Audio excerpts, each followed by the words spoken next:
मनासिक हज के दौरान मिना की आरजी खैमा बस्ती में 8 ज़ुल हज का पूरा दिन क़याम के दौरान 5 वक्त की नमाजें अदा करके दुनिया भर से आए लाखों आज़मीन लब्बैक अल्लाहुम्मा लब्बैक की सदाएं बुलंद करते हज के रुकन आज़म वकूफ़ अरफा के लिए 9 ज़ुल्हज को नमाज फज्र की अदायगी के बाद मैदान अरफात रवाना हो रहे हैं।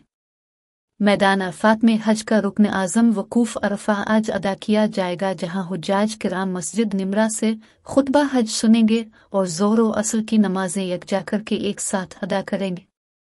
खुतबा हज शेख डॉक्टर यूसुफ बिन मोहम्मद बिन सईद देंगे।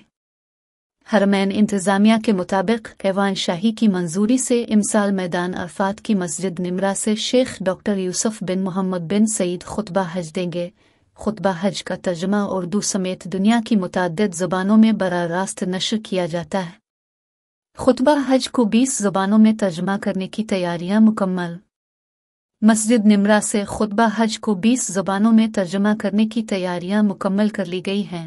आज़मीन मैदान अरफात में नमाज ज़ुहरैन अदा करेंगे, दिन भर ज़िक्र अस्कार करेंगे और अपनी व उम्मत मुस्लिमा की बख्शिश के लिए खुसूसी दुआएं करेंगे और अज़ान मगरिब के बाद मैदान अरफात से मुज़दलिफ़ा रवाना होंगे, जहां वो नमाज मगरिब और इशा मिलाकर अदा करेंगे।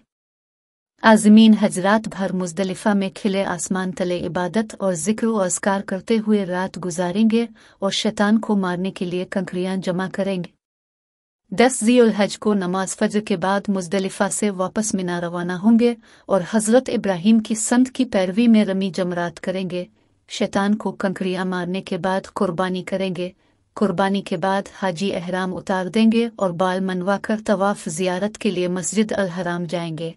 आज़मीन हज खाना कबा जाकर तवाफ़ ज़ियारत करेंगे और वापस मिना जाकर अय्याम तशरीक़ गुजारेंगे। मैदान अरफात कितना बड़ा है? अरब मीडिया की एक रिपोर्ट के मुताबिक दुनिया के कोने कोने से आने वाले आज़मीन हज 9 ज़ी अल हिज्जा को हज के रुकन आज़म वकूफ़ अरफा के लिए अरफात के मैदान में जमा होते हैं। मैदान अरफात मक्का से मशरिक़ की जानिब ताइफ की राह पर 21 किलोमीटर दूर एक बड़ा वसी व अरीज़ मैदान है। मैदान अरफात का रकबा 33 मुरब्बा किलोमीटर है।